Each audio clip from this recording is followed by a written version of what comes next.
Well, hey, now it's early in the morning, a little roughed up from a night's sleep, and I saw Chris at the Long Cuts thread about Desert Island Discs, and I thought, that's like right up my alley, as it probably is for most of the vinyl community. So I want to jump on this thread. First of all, I want to thank everybody for those of you who subscribed. Thank you very much. Anybody who's watched.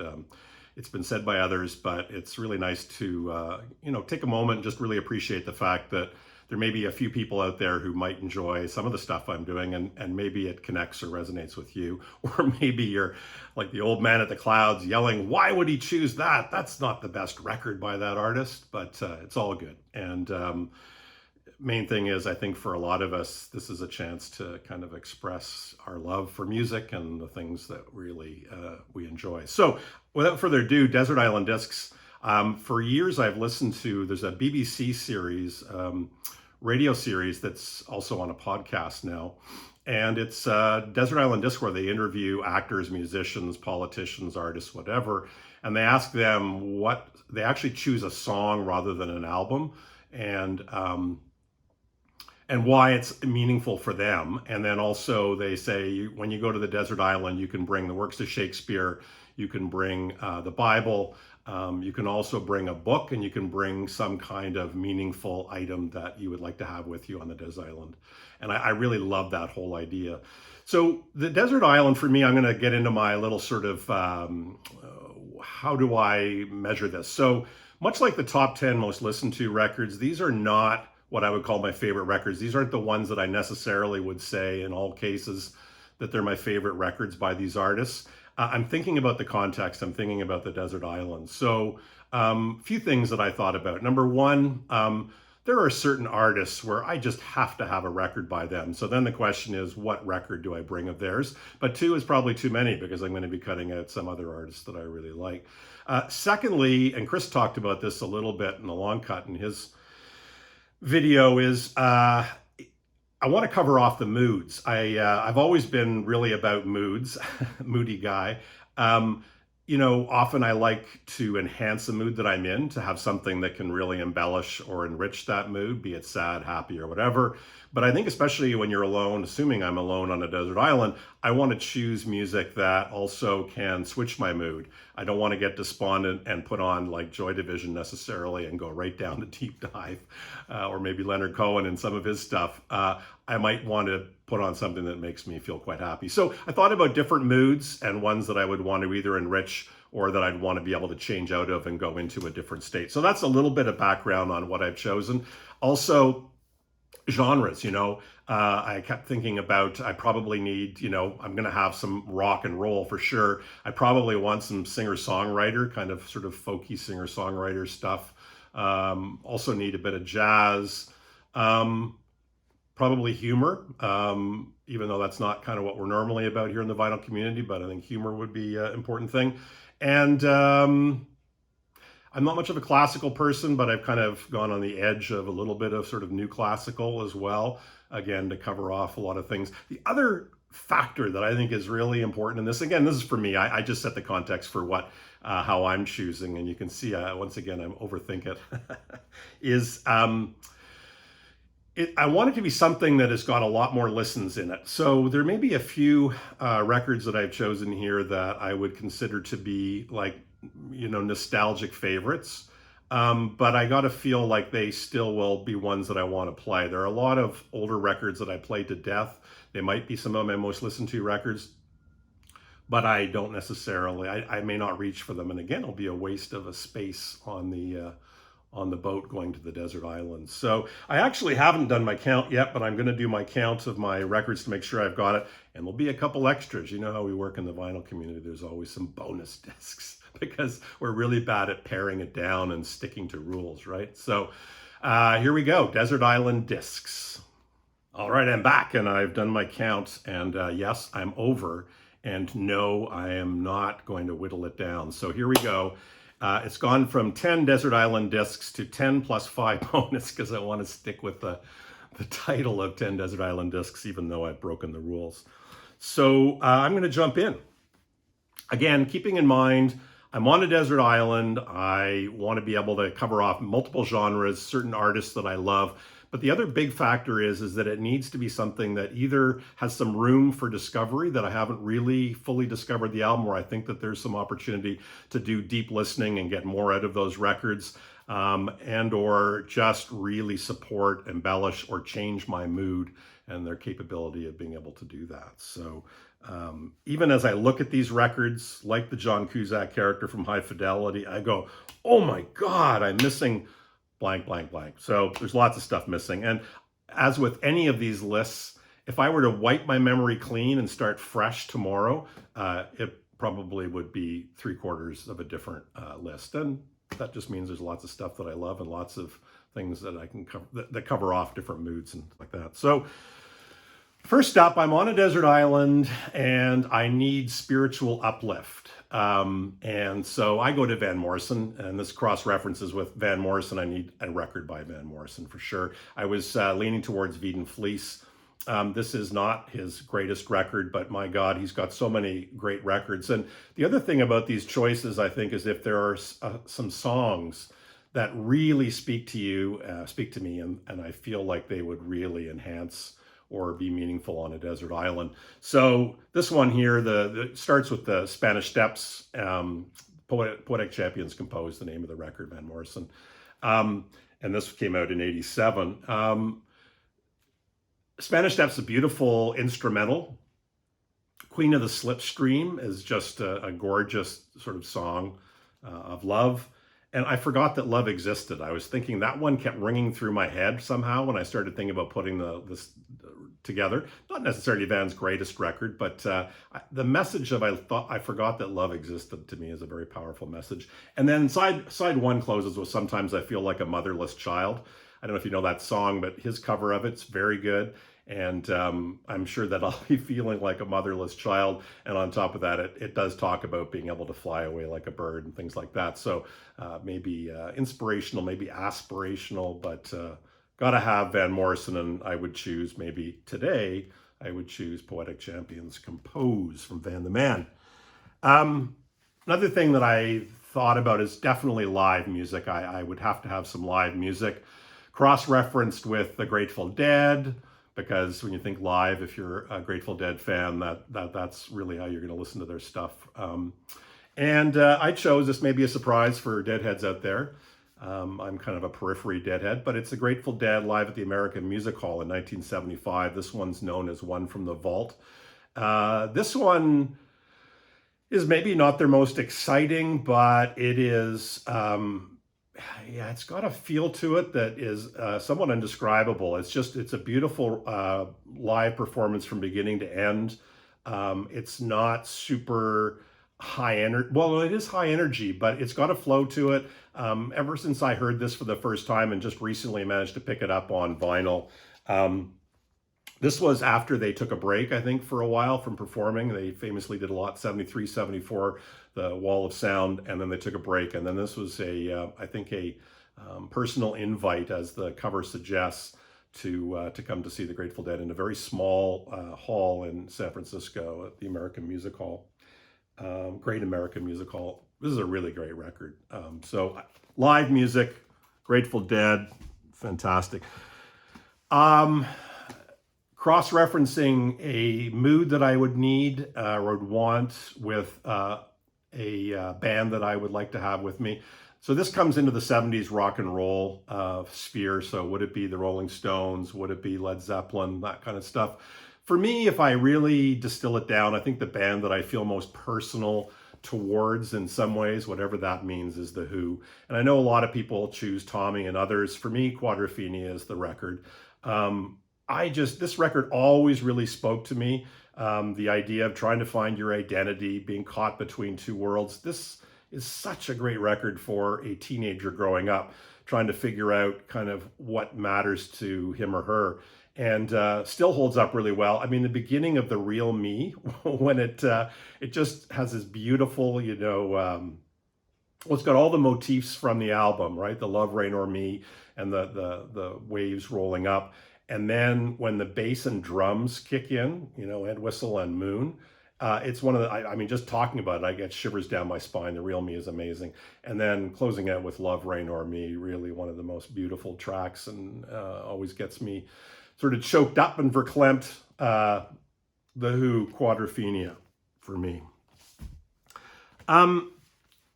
When I also thought about genres, I thought about regions, I guess. And I'm a real neophyte when it comes to any Latin rhythm stuff. You know, I have the Buena Vista Social Club, and I've been collecting a little bit of Latin-based music, but I've got very little of it. But I feel that, in particular, on a desert island, and also in the spirit of discovery and going deeper and deep listening, this is something that I've been really enjoying. So Arthur Verocai, I hope I'm pronouncing it. I believe he's a Brazilian musician, apparently self-taught.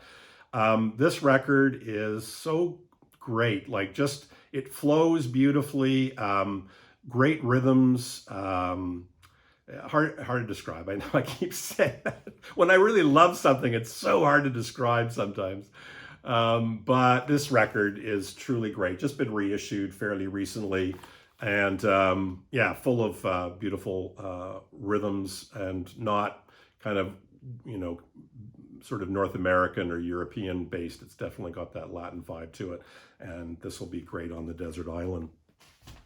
So an artist that anybody who listens to my channel knows that I absolutely have to have on the desert island would be Neil Young, and most of you probably thought I'd pick On the Beach, but I'm starting to feel like a broken record, if you pardon the pun.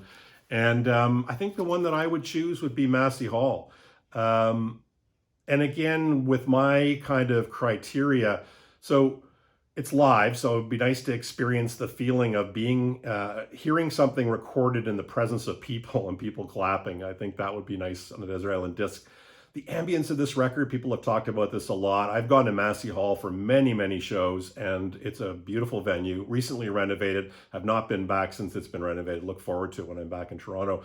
But I believe that a great venue can really inspire a incredible performance, and I don't know if that's what happened here, but just Neil Young on guitar, and the tone and the sound of the hall, and the whole notion that he's introducing stuff from Harvest, among other things, that the audience has never heard. The guts and the balls for him to do that, and the performance is just lovely. So this is a double record, and you know, it's got so many beautiful songs, and just stripped bare. Neil on the guitar, Neil Young live at Massey Hall, recorded in 1971. Late night. So late at night on the beach, or late at night on the island, the sun goes down and nature starts to come out, and it may sound kind of nice, but it's different when you're on a desert island, or a deserted island, because the nature sounds might be predatory. You might be worried. So you need something to calm your mind. And so sort of late night mind calming music would be David Sylvian's Gone to Earth. I've said before, I wasn't a big Japan fan. I kind of found Japan to be a little bit cold.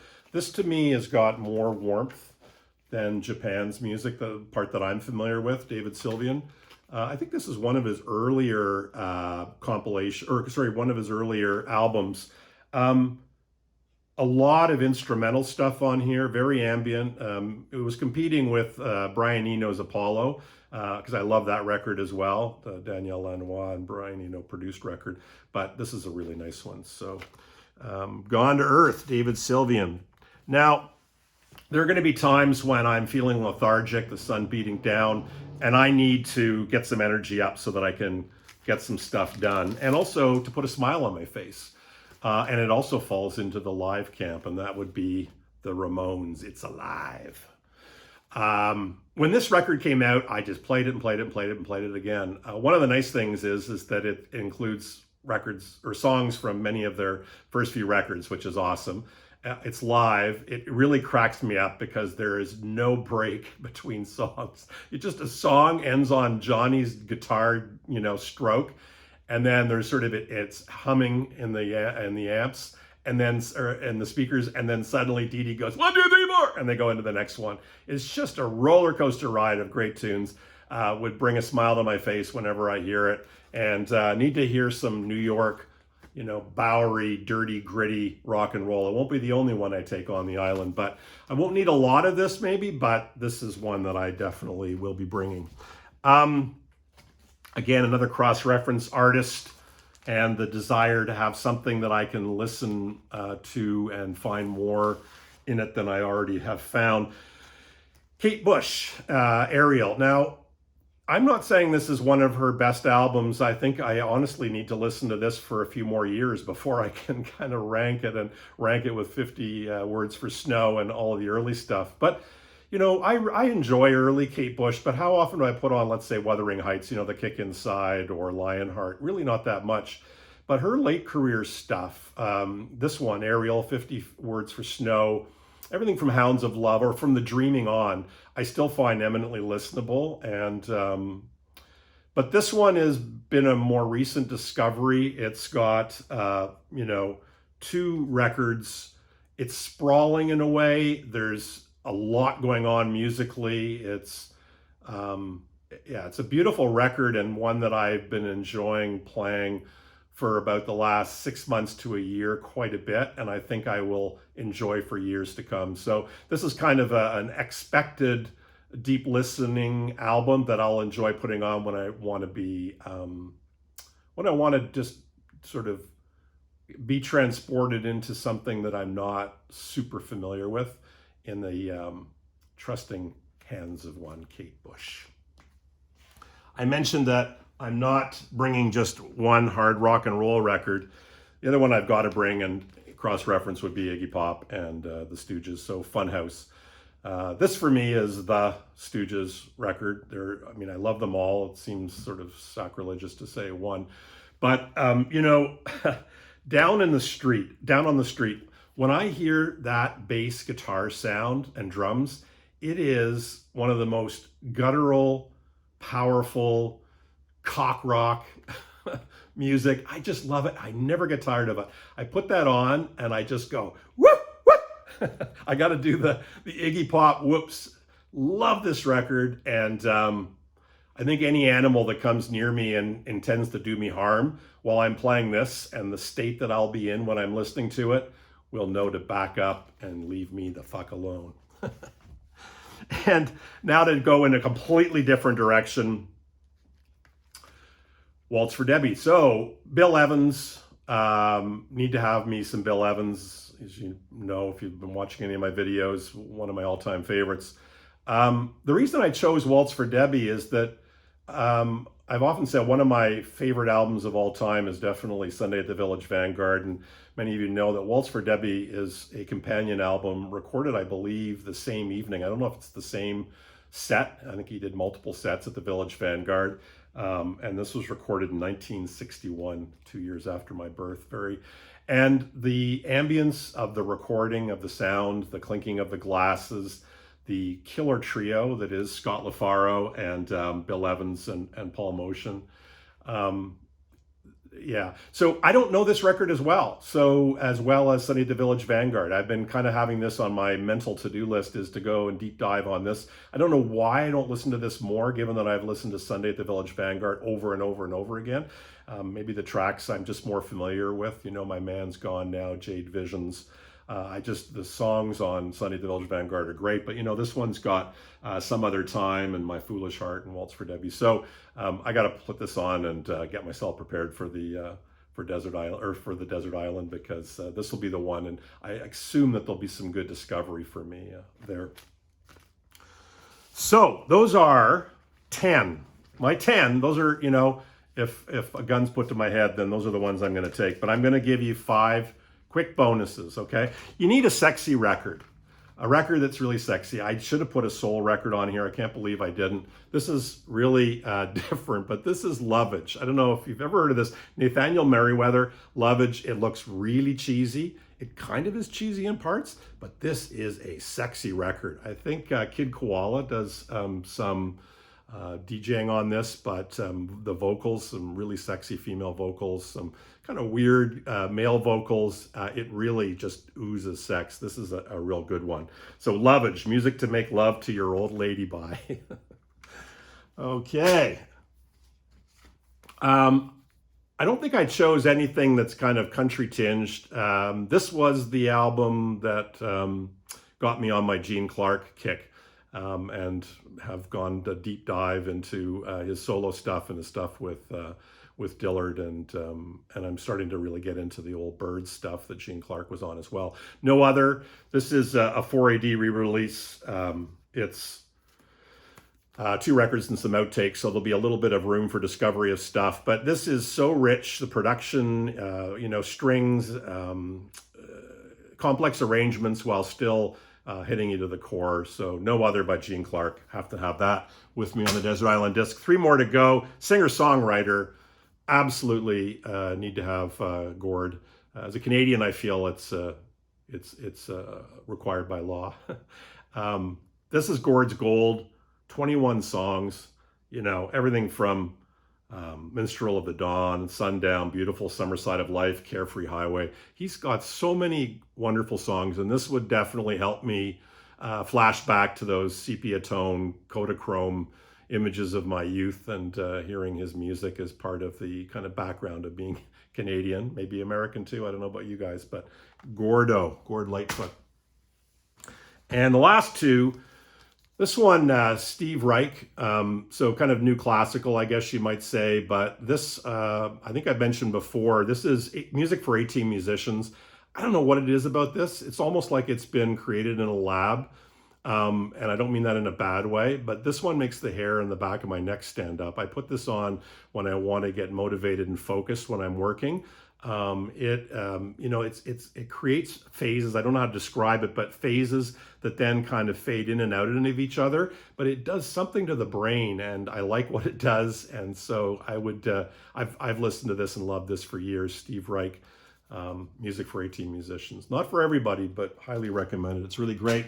And finally, kind of still in the new classical, so I've got something that I can go deep and continue to discover. Henryk Górecki, this is Symphony Number 3. There is a more recent recording, I think, with Beth Gibbons from Portishead that I hear is very good. This is the only one I really know, but beautiful orchestra. You put this record on or CD and you walk away, and 5 minutes later you're going, geez, maybe I forgot to, press play. It starts about as quiet as any record could possibly start, and then it just builds and builds and builds and builds. It's really, and then there's some incredible vocals that, again, Beth Gibbons does on the more recent release. But this is a great record, an emotional journey. It's, as it says, the subtitle of this particular record is, what is it? Doesn't say here, but it's something like Symphony of Sadness. I think of Digital Gramophone, and says he refers to himself as fat sad bastard. I'm kind of like the same thing, fat old sad bastard. I love sad music. Sad and beautiful are kind of flip sides of the same coin. So there it is, Henryk Górecki. So I've broken the rules. I had my 10 records, Desert Island Discs, plus 5 bonuses. Love to hear what yours are and what your rationale is for what you choose. Carpe diem, motherfuckers.